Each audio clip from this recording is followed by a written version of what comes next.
Chapitre 22. Quand la CIA torturait. On ne peut comprendre cet épisode, parmi les plus douloureux de cette histoire, sans se replacer dans le contexte de l'après-11 septembre.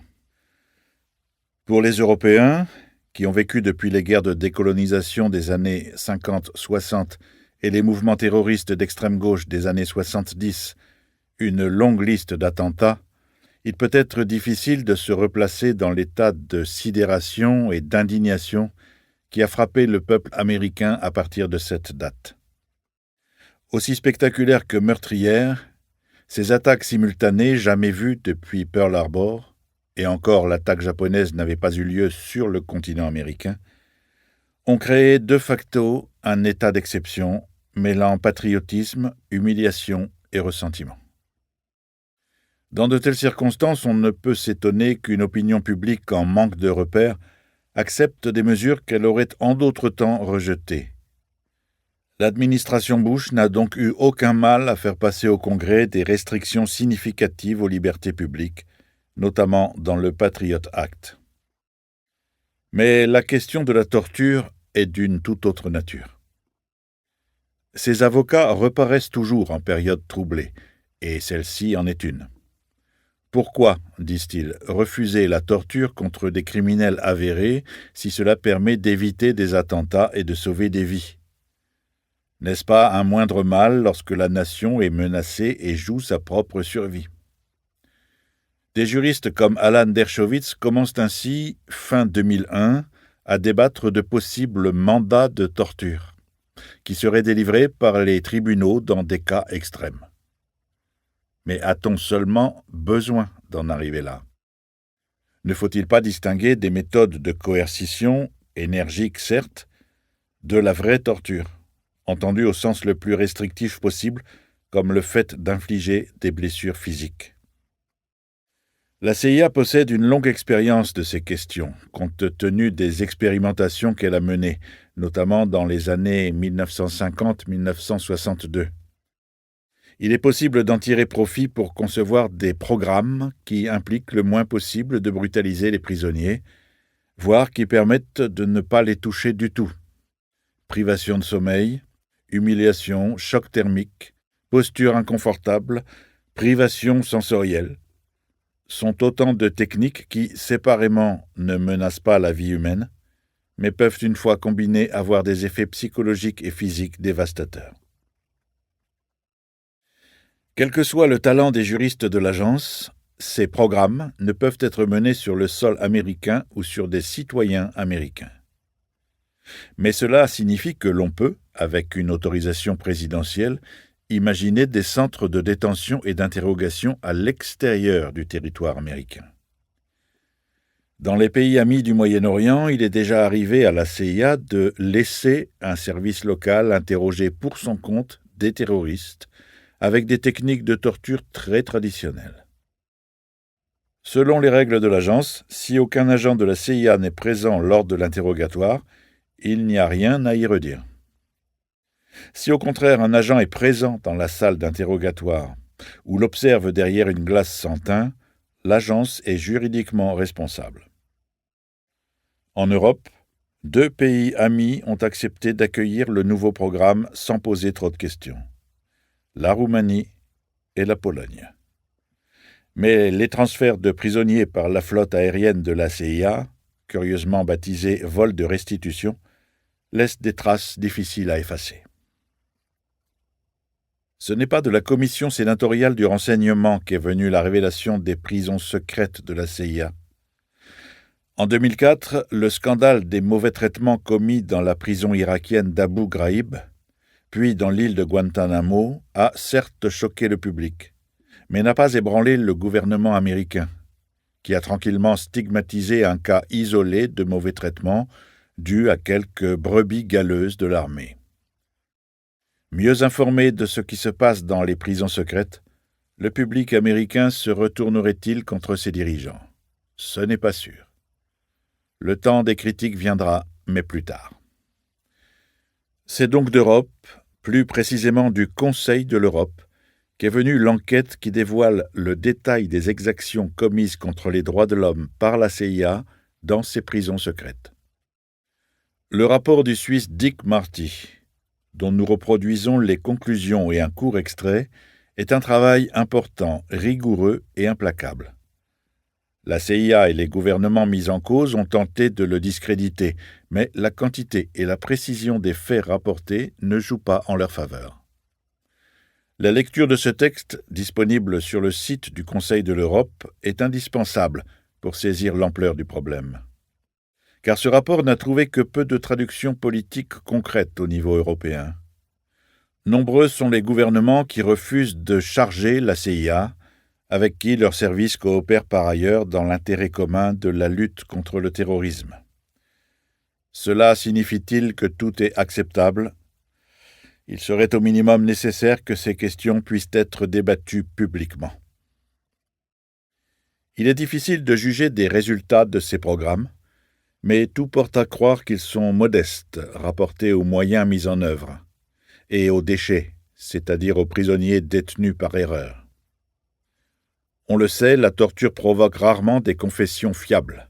Le prisonnier est prêt à avouer n'importe quoi pour que cessent ses souffrances. Certes, les programmes plus sophistiqués de la CIA ont la réputation de présenter un meilleur rendement. La torture physique provoque une forte résistance, tandis que la torture psychologique essaie de persuader le prisonnier qu'il est responsable de son sort et que son geôlier peut le sauver s'il coopère. Mais si ces méthodes permettent d'obtenir des résultats, qu'en est-il des prisonniers détenus depuis des années ? Parliamentary Assembly, Assemblée parlementaire, Doc 11302, 11 juin 2007. Détention secrète et transferts illégaux de détenus impliquant des États membres du Conseil de l'Europe. Second rapport. Rapport. Commission des questions juridiques et des droits de l'homme. Rapporteur, M. Dick Marty, Suisse, Alliance des démocrates et des libéraux pour l'Europe. Résumé. La Commission des questions juridiques et des droits de l'homme considère désormais comme établie dans les faits l'existence pendant plusieurs années de centres de détention secrets tenus par la CIA en Pologne et en Roumanie. La Commission n'exclut pas pour autant que des détentions secrètes par la CIA aient également existé dans d'autres États membres du Conseil de l'Europe. L'analyse des données concernant des mouvements de certains avions, obtenus de différentes sources, notamment celle du contrôle aérien international, complétée par de nombreux témoignages crédibles et concordants, a permis d'identifier les lieux concernés. Ces lieux de détention secrets faisaient partie du programme HVD, High Value Detainees, détenus de grande importance, évoqué publiquement par le président des États-Unis le 6 septembre 2006. Le programme HVD a été mis en place par la CIA avec la coopération de partenaires européens officiels appartenant à des services gouvernementaux et a été tenu secret pendant de longues années grâce à un strict respect des règles de confidentialité fixées dans le cadre de l'OTAN. La mise en œuvre de ce programme a donné lieu à de nombreuses et graves violations des droits de l'homme. La Commission déplore vivement que les concepts de secret d'État ou de sécurité nationale soient invoqués par de nombreux gouvernements, États-Unis, Pologne, Roumanie, l'ex-République yougoslave de Macédoine, Italie, Allemagne, ainsi que la Fédération de Russie dans le Caucase du Nord, pour faire obstacle aux procédures judiciaires et ou parlementaires visant à établir les responsabilités de l'exécutif et de ses agents par rapport à des allégations graves de violation des droits de l'homme. La Commission souligne également la nécessité de réhabiliter et de dédommager les victimes de telles violations.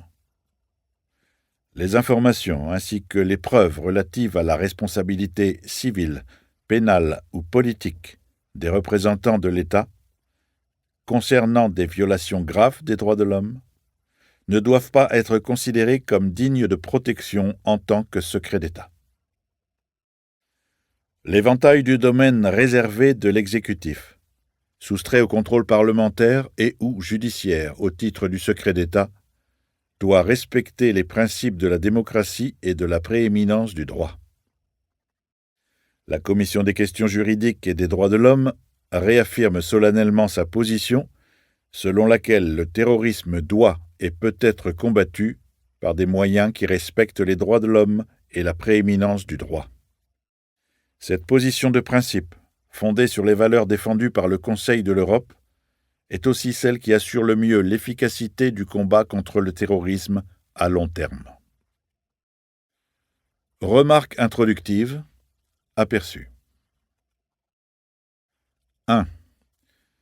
Ce qui n'était auparavant que des allégations est désormais une certitude. De nombreuses personnes ont été enlevées de divers endroits un peu partout dans le monde pour être remises à des pays où elles étaient persécutées et où il est notoire que l'on pratique couramment la torture. D'autres ont été détenues arbitrairement, sans accusation précise à leur encontre, soustraites à tout contrôle judiciaire, dans l'impossibilité de se défendre. D'autres encore ont tout simplement disparu de la circulation pendant des périodes indéfinies et ont été enfermés dans des prisons secrètes, y compris dans des États membres du Conseil de l'Europe, dont l'existence et les activités ont été cachées depuis lors. 2.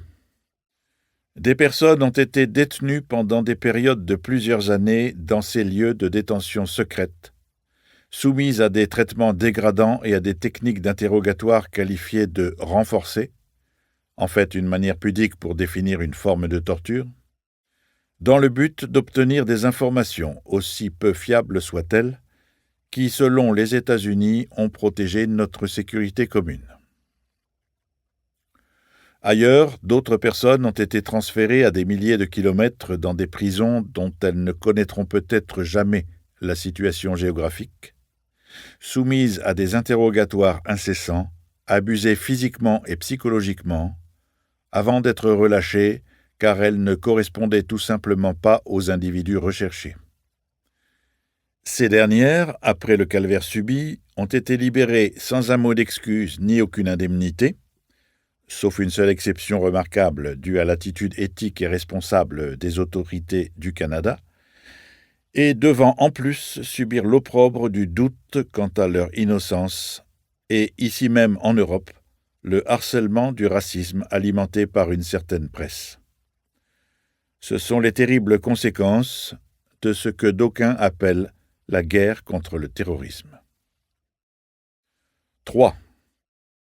La stratégie en question a été voulue et mise en place par l'actuelle administration des États-Unis d'Amérique pour faire face à la menace terroriste mondiale, mais n'a été rendue possible que grâce à la collaboration à divers échelons institutionnels des nombreux pays partenaires des États-Unis.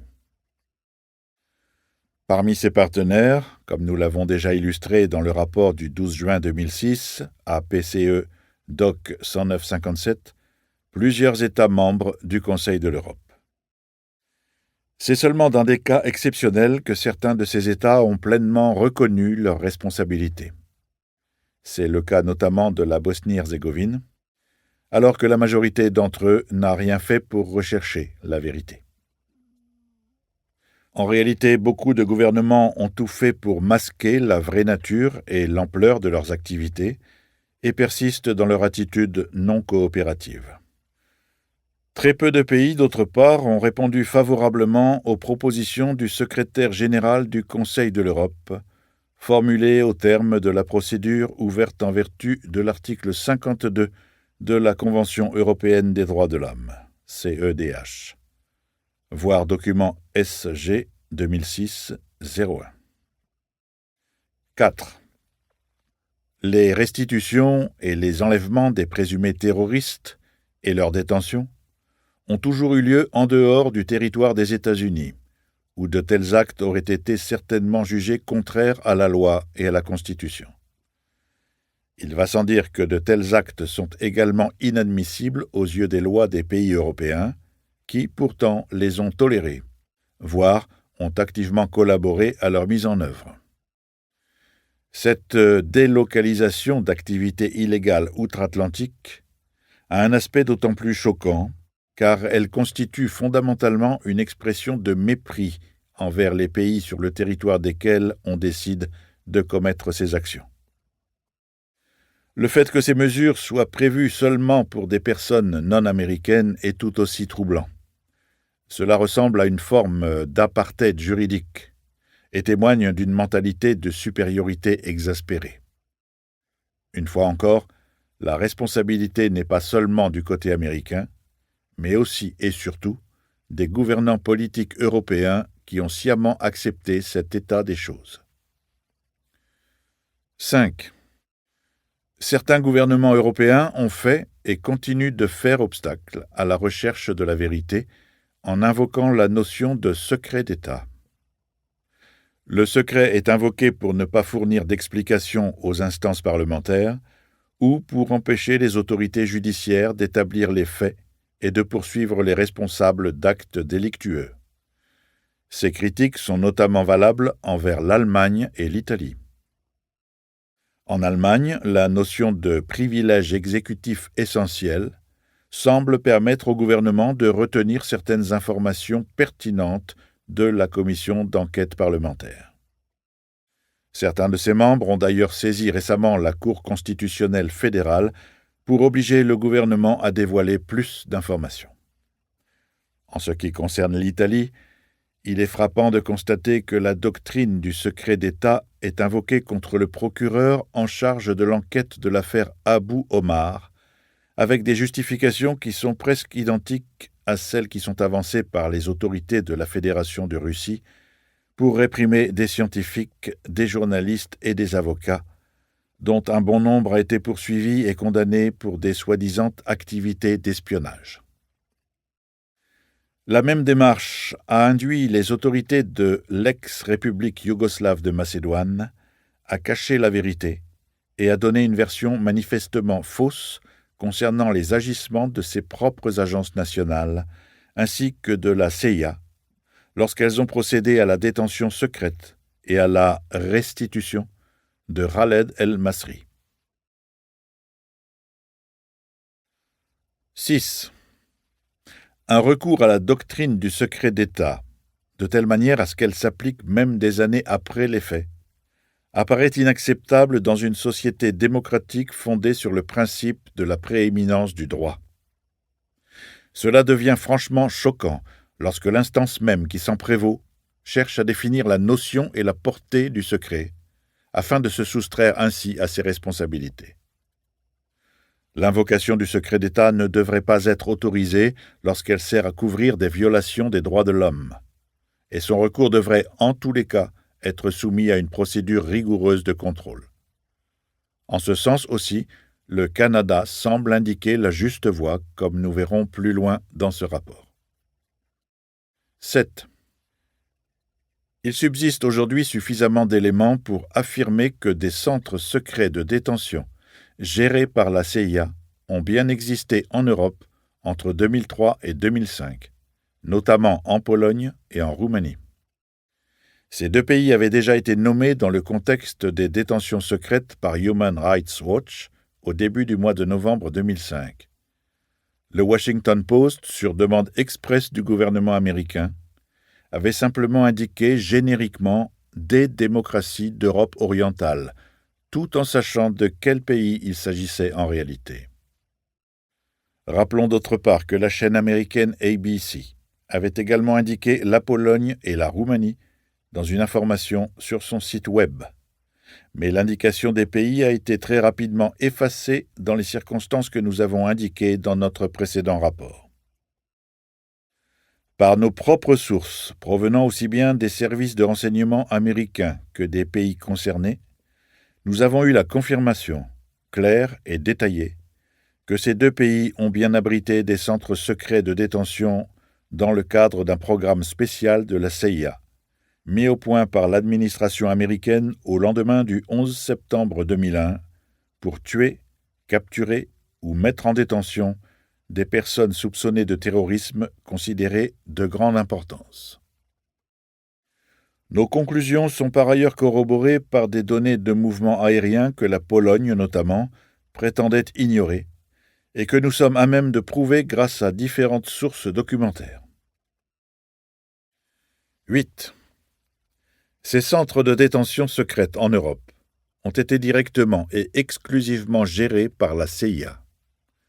Le personnel local n'a eu, à notre connaissance, aucun contact important avec les prisonniers, mais avait des fonctions logistiques, comme par exemple celle d'assurer la sécurité du périmètre externe. Les autorités locales n'étaient pas censées avoir connaissance du nombre exact ni de l'identité des détenus qui ont transité par ces centres.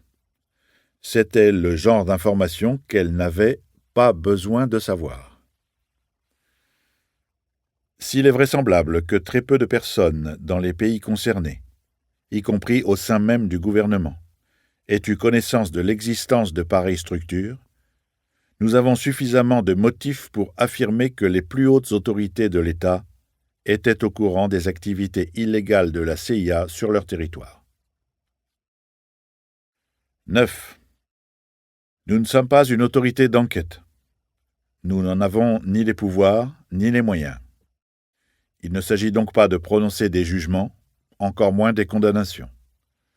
Notre mandat est cependant clair: vérifier, dans la mesure du possible, des allégations faisant état de graves violations des droits de l'homme commises sur le territoire des États membres du Conseil de l'Europe et qui, partant, constituent une violation de la Convention européenne des droits de l'homme.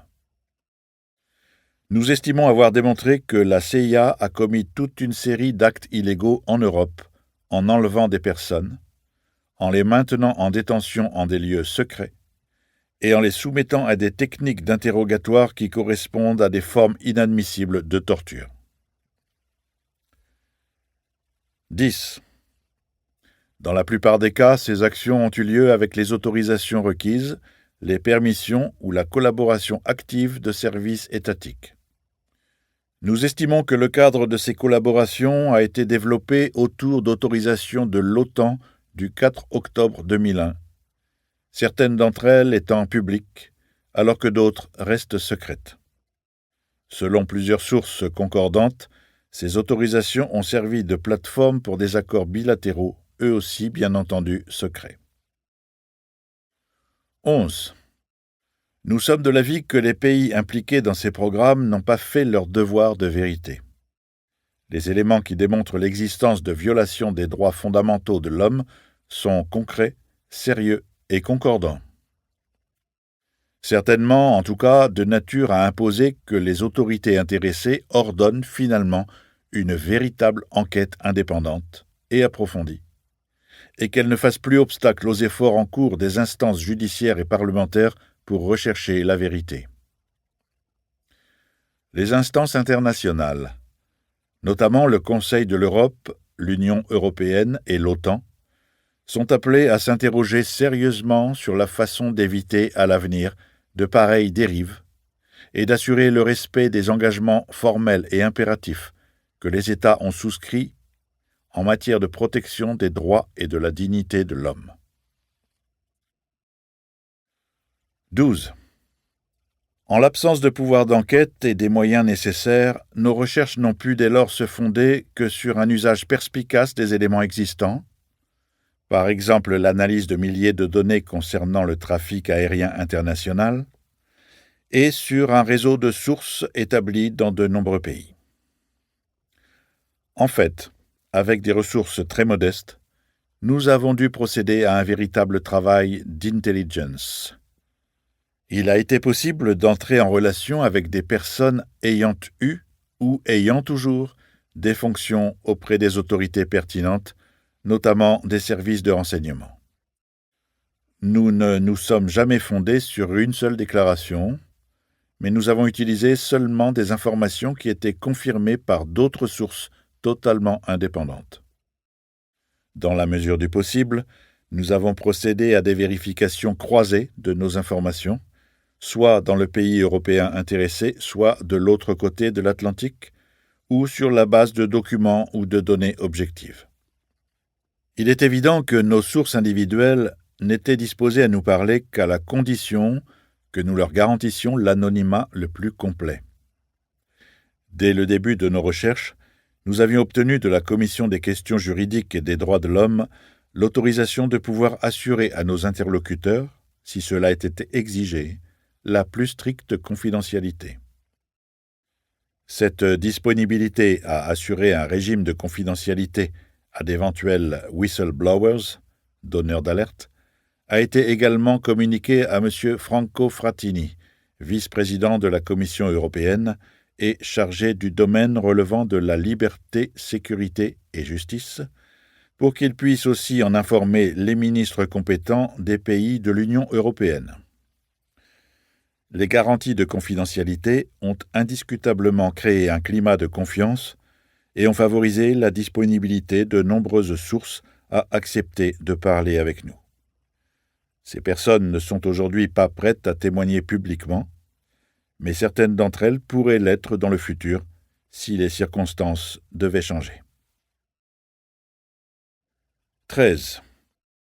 Les autorités polonaises nous ont récemment critiqués pour ne pas avoir été dans leur pays pour visiter l'installation soupçonnée d'avoir abrité un centre de détention. En fait, nous ne voyons aucune utilité de nous rendre sur place. Nous ne sommes pas des spécialistes de police scientifique et nous faisons pleine confiance à ceux qui auraient éliminé les traces éventuelles du séjour des prisonniers. D'autre part, une rencontre sur place n'aurait eu de sens que si les autorités polonaises avaient tout d'abord répondu aux questions que nous leur avons posées à de nombreuses reprises et pour lesquelles nous attendons toujours les réponses. 14. Nous sommes pleinement conscients de la gravité de la menace terroriste et du danger que cela représente pour nos sociétés. Nous sommes toutefois convaincus qu'en ce domaine aussi, la fin ne justifie pas les moyens. Le recours systématique à des actes illégaux, la violation massive des droits fondamentaux de la personne et le mépris des règles de l'État fondées sur la prééminence du droit ne peuvent être justifiés par la lutte contre le terrorisme. Non seulement parce que de tels moyens sont contraires à l'ordre constitutionnel de tout pays civilisé et sont éthiquement inadmissibles, mais aussi parce qu'ils ne sont pas efficaces dans l'optique d'une véritable réponse durable au phénomène du terrorisme. 15. Nous l'avons dit, d'autres l'ont dit bien mieux encore, mais nous nous devons de le répéter ici. Le recours à l'abus et à l'illégalité constitue en réalité un échec cinglant de notre système et va exactement dans le sens de ces criminels qui veulent, à travers la terreur, détruire nos sociétés. En plus, ce faisant, nous conférons à ces criminels une certaine légitimité, celle de combattre un système injuste, et nous provoquons en plus un mouvement de sympathie en leur faveur, ce qu'ils ne peuvent ressentir que comme un encouragement pour eux et pour ceux qui les soutiennent. 16. En fait, il manque une véritable stratégie internationale contre le terrorisme. Et à ce propos, l'Europe semble avoir été dramatiquement passive. Le refus, en outre, de mettre sur pied et de reconnaître un véritable système international judiciaire et de poursuite constitue une faiblesse importante de notre lutte contre le terrorisme international. Nous partageons aussi le point de vue de Amnesty International exposé dans son récent rapport annuel. Les gouvernements profitent de la peur suscitée par la menace terroriste pour restreindre arbitrairement les libertés fondamentales. En même temps, ils ignorent des phénomènes bien plus meurtriers dans d'autres régions, ou font preuve d'une passivité déroutante. Pensons seulement à la traite des êtres humains ou au trafic d'armes. Comment est-ce possible, par exemple, que des avions chargés d'armes continuent d'atterrir régulièrement au Darfour, où se consomme une tragédie humanitaire avec des dizaines de milliers de victimes? 17. Nous pensons aussi nécessaire d'attirer l'attention sur un aspect que nous considérons très dangereux.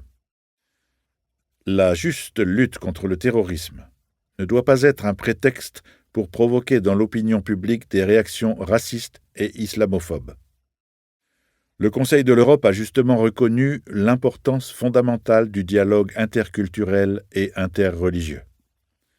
Il est hautement souhaitable que les États membres et observateurs relaient cette initiative et suivent le problème avec la plus haute attention.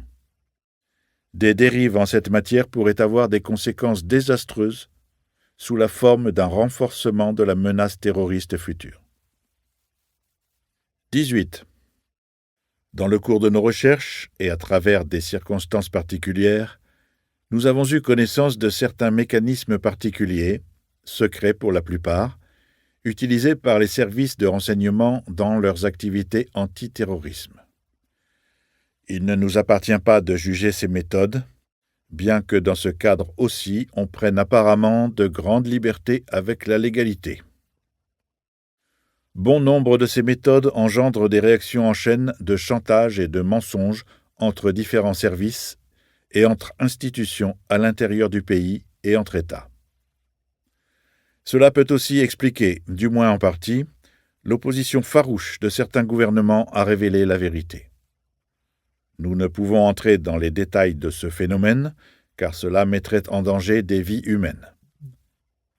Permettez-moi de rappeler que nous sommes fermement convaincus de l'importance stratégique du travail de renseignement dans la lutte contre le terrorisme.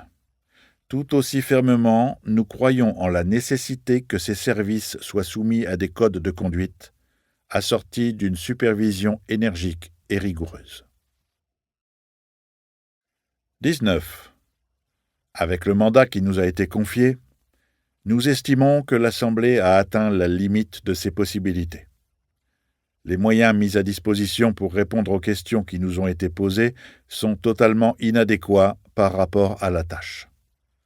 Le Conseil de l'Europe devrait sérieusement réfléchir à se doter d'instruments plus performants et plus contraignants pour faire face à des phénomènes aussi redoutables de violations massives et systématiques des droits de l'homme. Cela est plus nécessaire que jamais, puisqu'il apparaît désormais clairement que nous sommes en présence d'un inquiétant processus d'érosion des libertés et des droits fondamentaux. 20. Nous devons déplorer l'attitude des nombreux pays qui n'ont pas jugé nécessaire de répondre aux questionnaires que nous leur avons fait parvenir par les soins des délégations nationales. De même, l'OTAN n'a jamais répondu à notre courrier. 21. En présentant ce rapport, le rapporteur exprime sa gratitude aux collaborateurs et collaboratrices du secrétariat de la Commission pour leur engagement et leur dévouement hors du commun. Un grand remerciement et une reconnaissance toute particulière vont au jeune collaborateur qui a spécialement suivi ce dossier. Il a fait preuve d'une capacité d'analyse et d'une ténacité tout simplement extraordinaire. 5. Les violations des droits de l'homme liées au programme de détention secrète de la CIA. Confinement, isolement et dénuement. 245. Des détenus ont été amenés dans leurs cellules par des hommes habillés en noir, portant des masques qui recouvraient totalement leur visage et des visières sombres sur les yeux. Leurs vêtements ont été lacérés et arrachés, et beaucoup de détenus sont restés nus pendant plusieurs semaines. 246. Des détenus ne disposaient que d'un seau pour uriner, d'un bol pour le petit déjeuner et le dîner, servi épisodiquement et en silence, et d'une couverture. 247. Des détenus ont passé plusieurs mois d'isolement et d'extrême privation sensorielle dans de minuscules cellules, enchaînés et menottés en permanence. 248. Des détenus ont reçu de vieilles couvertures noires, trop petites pour qu'ils puissent à la fois s'étendre dessus et s'en couvrir. 249. Des détenus ont reçu de la nourriture inhabituelle telle que du bœuf et du riz en boîte. Beaucoup d'entre eux ne mangeaient que pour trouver un peu de chaleur et lutter contre le froid perçant. 250. La nourriture était crue, insipide et souvent versée sans soin dans un plat peu profond, de sorte qu'il en tombait une partie à côté. Hormis un mince matelas en mousse pour s'allonger ou se reposer, les cellules se résumaient à un sol nu et des murs nus. 251. À un certain moment, en 2004, 8 personnes étaient détenues dans les mêmes locaux de la CIA en Europe, mais toutes soumises à un strict régime d'isolement. Tout contact visuel ou auditif entre eux était interdit et empêché, sauf en cas de décision expresse de créer des conditions limitées dans lesquelles ils pouvaient se voir ou entrer en contact, parce que cela pouvait servir les objectifs de recueil d'informations de la CIA. 252. Une caractéristique commune pour beaucoup de détenus était le régime d'isolement de 4 mois. Au cours de cette période de plus de 120 jours, absolument aucun contact humain n'était autorisé, sauf avec des gardes masqués et silencieux. Il ne devait rien y avoir à quoi l'on puisse se raccrocher, aucune familiarité, aucun confort, personne à qui parler, pas d'issue. C'est très long quand on est seul face à ses pensées. A. Conditionnement physique minutieux des détenus et cellules. 253. Au cours du transfert en détention secrète, tous les prisonniers sont physiquement examinés afin d'évaluer leur conditionnement et leur état de santé, repérer les éventuelles blessures ou cicatrices et en dresser un portrait complet qui servira d'élément de comparaison une fois en détention. Pour ces examens, pour lesquels le sujet est totalement déshabillé, il semble qu'ait été utilisée une carte du corps similaire au formulaire employé par les entreprises de location de véhicules lors de la remise des clés pour relever toutes les marques spécifiques sur la voiture. Dans tous les cas, avant le transfert, le sujet est filmé ou au moins photographié nu. 254. L'air de nombreuses cellules provenait d'un orifice de ventilation situé au plafond, fréquemment réglé de manière à produire des températures extrêmes, parfois chaudes au point de suffoquer, parfois froides au point d'être frigorifiées. 255. De nombreux détenus ont décrit que l'air conditionné était délibérément réglé de manière à rendre la situation inconfortable. 256. Des détenus étaient exposés à certains moments à une surchauffe de leurs cellules, à d'autres moments à des courants d'air glacés. 257. Des détenus n'ont jamais bénéficié de la lumière ni de l'obscurité naturelle, d'autant qu'ayant les yeux souvent bandés, ils ne voyaient rien. B. Surveillance permanente. 258. Des détenus parlent avec haine des caméras de surveillance placées de manière à balayer chaque centimètre carré de la cellule. 259. Des détenus étaient écoutés par leurs interrogateurs au moyen de micros cachés dans les murs. 260. Outre la présence de caméras dans les cellules, des gardes masqués regardaient sans cesse dans la cellule et frappaient à la porte, intimant aux détenus de se réveiller et de lever les bras pour montrer qu'ils étaient toujours en vie. C. De la banalité au souvenir indélébile. 261. Le petit déjeuner était servi le matin, puis un déjeuner en début d'après-midi. La nourriture du matin se composait habituellement de 2 ou 3 portions triangulaires de fromage non emballé, 2 rondelles de tomates, quelques pommes de terre bouillies, du pain et des olives. L'après-midi, le repas comprenait habituellement du riz blanc bouilli et des tranches de viande en conserve. 262. Lors de certaines occasions, dont les fêtes religieuses, des repas spéciaux comportant de la viande cuite en sauce, des noix et des dattes, des fruits et légumes frais, ou encore des morceaux de chocolat, étaient servis dans les cellules. Parfois même de petits extras tels que des confiseries ou des gâteaux étaient distribués dans les cellules. 263. Une vraie routine s'est développée autour de la distribution des repas.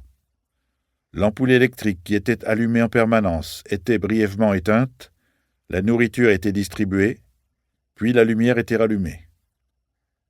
La porte de la cellule était équipée d'une trappe pour la distribution des repas, mais il était totalement impossible de prévoir si les gardes allaient introduire le repas par la trappe ou si la porte serait ouverte et le repas déposé dans la cellule. 264. Des détenus disposaient en guise de toilette d'un seau de 30 cm de profondeur et 25 cm de diamètre. 265. Par moments, l'alimentation électrique tombait en panne, la musique s'arrêtait et la lumière s'éteignait. Pendant de courts moments, on pouvait entendre crier plusieurs personnes, certaines plus lointaines que d'autres, mais tenant toutes des propos incohérents. D. Pratique systématique de stress physique et psychologique. 266. Les murs des cellules étaient équipés à environ 50 cm du sol d'un anneau permettant d'enchaîner les détenus. Ils portaient des menottes et des fers aux pieds. Ils étaient régulièrement contraints de se contorsionner et restaient enchaînés à l'anneau durant des périodes longues et pénibles. 267. La majorité des prisonniers de la CIA ont tenté tôt ou tard de résister ou de protester contre les traitements infligés et les interrogatoires. Ces efforts se sont pour la plupart avérés vains. Selon une source ayant participé aux interrogatoires de la CIA, vous savez qu'ils commencent à capituler lorsqu'ils reviennent vers vous, quand ils se montrent loquaces ou tentent de contester votre autorité. Alors vous tenez bon et vous les faites craquer. 268. Le fond sonore le plus courant dans les cellules était un bourdonnement faible mais constant de bruit blanc diffusé par des haut-parleurs. D'autres reconstitutions font état d'un vrombissement extérieur ressemblant au bruit d'un avion, d'un moteur ou d'un générateur. Le bruit permanent était ponctué de braillements de musique occidentale à pleine puissance, rock, rap et battements assourdissants, de versets déformés du Coran, ou des bruits irritants, tonnerre, décollage d'avions, rires tonitruants, cris de femmes et d'enfants. 269. Des détenus ont été soumis à des bruits et des dérangements permanents anéantissant toute chance de trouver le sommeil. 270. La musique de torture était mise en route, ou du moins le volume était considérablement augmenté en punition de prétendues infractions, telles qu'élever la voix, appeler ou ne pas faire signe assez vite lorsque les gardes attendaient une réponse des détenus. 271. L'escalade progressive des efforts physiques et psychologiques imposés, associée dans certains cas à des périodes de pression intense aux fins de l'interrogatoire, a occasionné chez bon nombre des personnes détenues par la CIA l'apparition de problèmes psychiatriques et mentaux.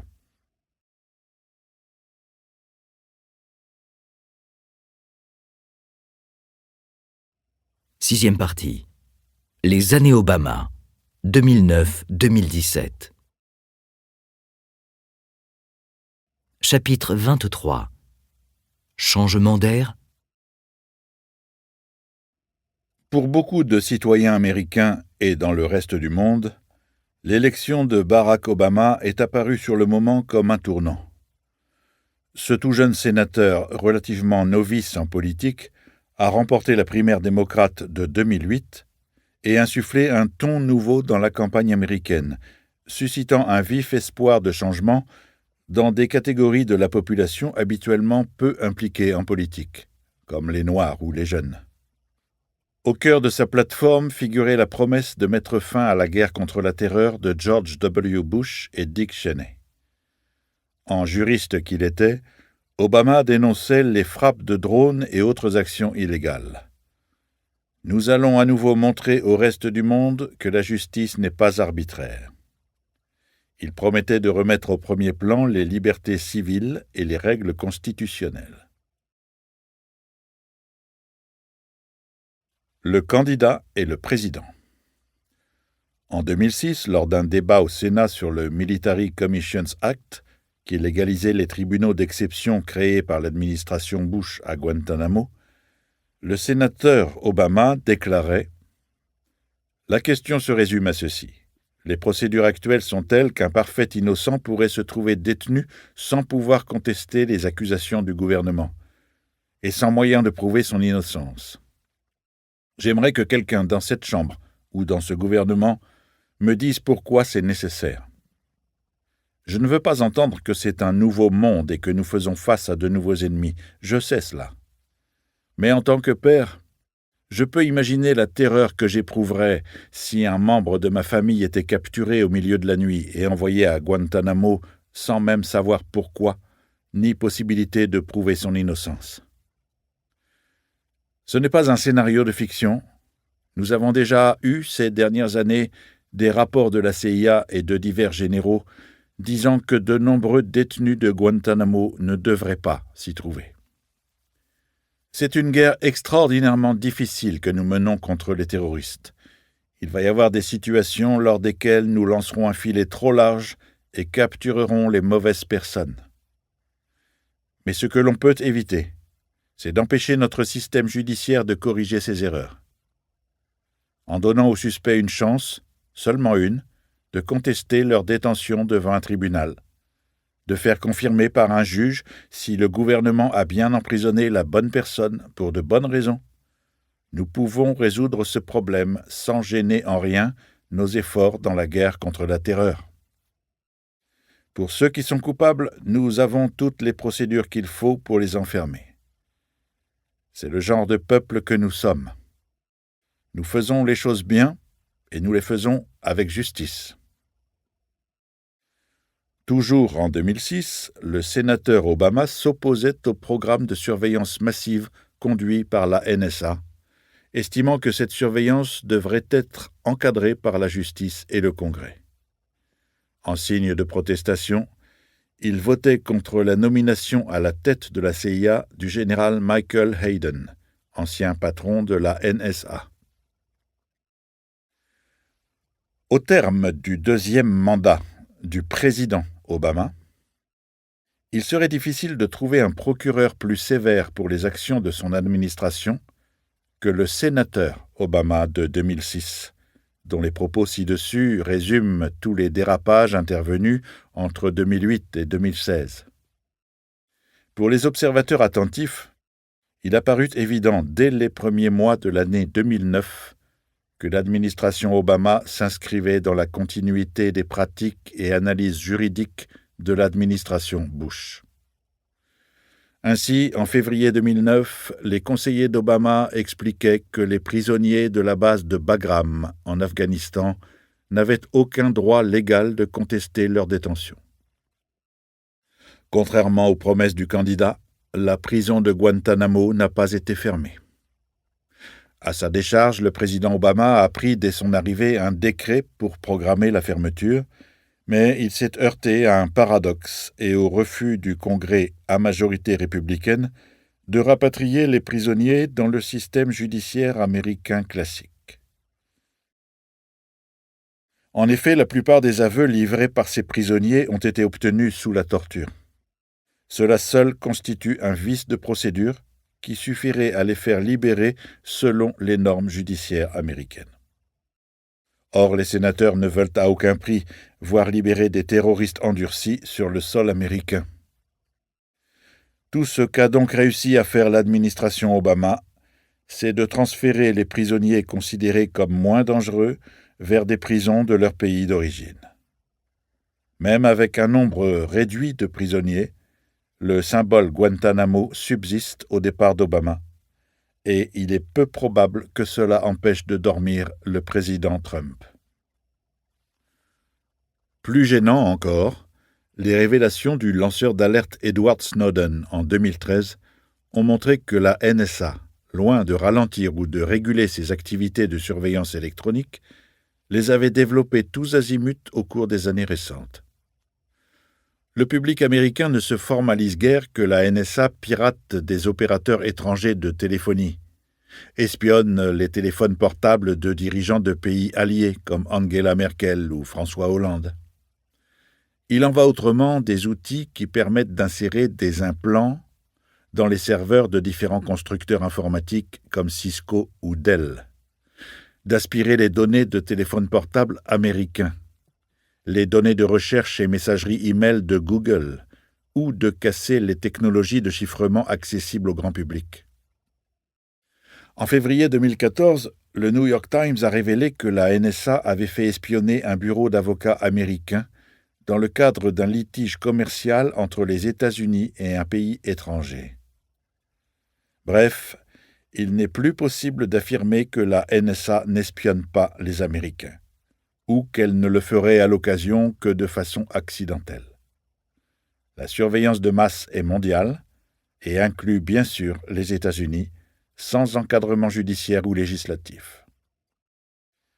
Les accusations de traîtrise contre Edward Snowden, toujours inculpé à ce jour d'espionnage, vol et utilisation illégale de biens gouvernementaux, et la traque des services américains contre lui, ont toujours cours. Suite aux attentats de Paris de novembre 2015, le directeur de la CIA, John Brennan, a même déclaré que Snowden avait du sang sur les mains, sous-entendant que ces révélations avaient gêné le travail des agences de renseignement. Cependant, de nombreuses personnalités, y compris au sein du camp démocrate, comme l'ancien président Jimmy Carter ou l'ex-vice-président Al Gore, ont pris publiquement sa défense, sans résultat concret. Seule conséquence positive de la polémique ouverte par ces révélations, en juin 2015 a été voté l'USA Freedom Act, qui met fin, en théorie, à la collecte de métadonnées téléphoniques sur le sol américain.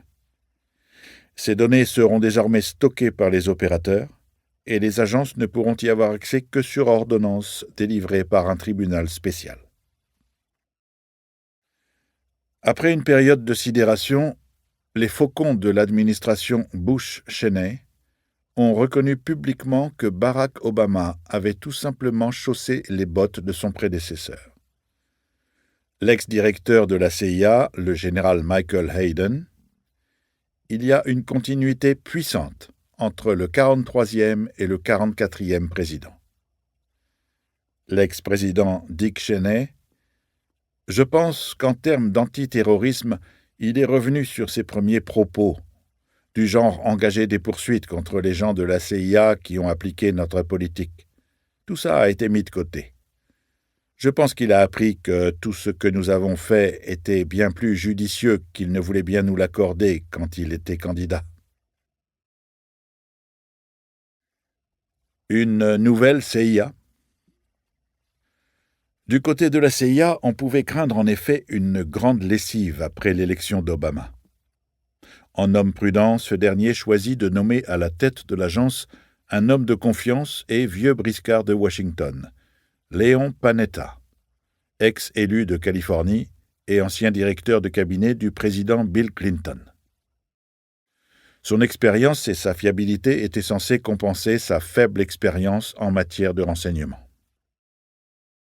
Dès son arrivée, Panetta entreprit de visiter tous les postes de la CIA à l'étranger engagés dans la guerre contre le terrorisme.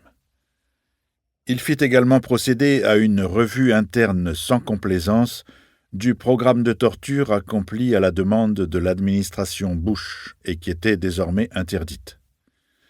À cette occasion, il fut notamment établi que de nombreux enregistrements vidéo de séances de torture avaient été détruits illégalement juste avant l'inspection. Il fut aussi prouvé que plusieurs responsables de l'agence avaient menti lors de témoignages devant le Congrès à propos de la torture. Pourtant, on ne prononça aucune sanction. Panetta plaida pour ne pas conduire de purge des éléments ayant appliqué le plus férocement le programme de torture. Il estimait que l'agence avait besoin d'unité et de se concentrer sur ses missions, que les responsabilités ultimes se situaient du côté de l'ex-vice-président Dick Cheney. Enfin, que sanctionner les responsables internes serait délicat et mettrait l'agence sans dessus-dessous. Ce réalisme fut entériné par le président. Dès juillet 2011, l'homme de confiance Panetta fut nommé ministre de la Défense. Il quittait l'agence auréolé du récent succès de l'élimination d'Oussama Ben Laden. Son successeur, le général David Petraeus, ancien chef du commandement central des opérations militaires en Irak et en Afghanistan, devait tenir le poste encore moins longtemps que lui. Il fut en effet contraint de démissionner fin 2012. Une enquête du FBI sur le cyberharcèlement d'une amie du couple Petrus venait de révéler que la source de ce harcèlement n'était autre que Paula Broadwell, une journaliste auteure d'une biographie du général Petrus, qui se trouvait également être sa maîtresse. Plus grave, le FBI établit que le directeur de la CIA avait partagé avec sa maîtresse nombre de documents ultra secrets. Après avoir plaidé coupable, Petrus fut condamné en 2015 pour ces faits à 2 ans de prison avec sursis et $100 000 d'amende. Alors qu'elle semblait tout juste remise sur de bons rails, la CIA s'enfonçait à nouveau dans le scandale. Il est ironique que les mêmes technologies qui sont quotidiennement utilisées pour la surveillance de masse des citoyens aient eu pour effet de faire chuter de son piédestal le héros de guerre qui dirigeait la CIA. Après ce faux pas, Obama choisit de confier l'agence à un de ses collaborateurs, son conseiller à la sécurité nationale. John Brennan est un ancien de la CIA qui est également passé par le secteur privé. Ayant soutenu l'usage de la torture sous l'administration Bush, il fait partie des personnages clés qui ont fait évoluer le président sur les questions de renseignement. C'est lui qui a eu pour tâche de définir les règles de l'usage des drones, qui sera abordé dans un prochain chapitre. Parmi ses réalisations majeures, Brennan a mis en œuvre une réorganisation de l'agence. Il a ainsi créé une nouvelle division dédiée à l'innovation digitale, destinée à combattre notamment le cyberterrorisme. Il a également accordé d'importants moyens au développement du centre de formation des agents. Après l'élimination de Ben Laden, le dossier de la guerre civile syrienne a pris de l'importance pour la CIA. En septembre 2013, le président Obama annonçait aux sénateurs l'entraînement par la CIA d'une première force de 50 rebelles. Cela faisait déjà 1 an que la CIA livrait des armes aux rebelles, une opération menée depuis sa base libyenne en collaboration avec les Britanniques et les Saoudiens. En 2012, David Petraeus avait présenté au président un plan d'intervention musclé de la CIA sur le terrain syrien, mais Obama l'avait rejeté, estimant que dans l'histoire, les soutiens de l'agence à des guérillas avaient toujours été des échecs. Le programme de formation et d'armement qu'il approuva finalement n'avait pas pour but de permettre la victoire des rebelles, mais tout simplement d'obliger Bachar el-Assad à s'asseoir à la table des négociations. La CIA établit, à partir de 2013, des camps d'entraînement en Turquie et en Jordanie, qui accueillirent environ 10 000 rebelles. Ces efforts commencèrent à porter leurs fruits sur le terrain, jusqu'à ce que Vladimir Poutine décide de venir à la rescousse d'Assad. John Brennan fut alors d'avis de doubler le programme, mais le ministre des Affaires étrangères John Kerry s'y opposa, estimant qu'on risquait de provoquer des rétorsions imprévisibles de la part des Russes. En mars 2016, une enquête du Los Angeles Times donnait le coup de grâce au programme. Elle montrait que les rebelles armés par la CIA étaient en train d'affronter non pas les troupes d'Assad ou de Daesh, mais d'autres factions rebelles, elles-mêmes armées et entraînées par l'armée américaine. Business as usual. Rien de ce qui précède ne permet de dire que l'ère Obama aurait marqué une rupture avec la précédente administration. Au-delà des styles de leadership, c'est la continuité qui nous semble prévaloir, dans les pratiques comme dans les errements. Nous avons choisi, dans les chapitres qui suivent, de développer 3 dossiers noirs de cette période récente. Les mensonges sur l'élimination de Ben Laden, l'espionnage de sénateurs par la CIA, et enfin les ravages de la guerre menée à coups de drone.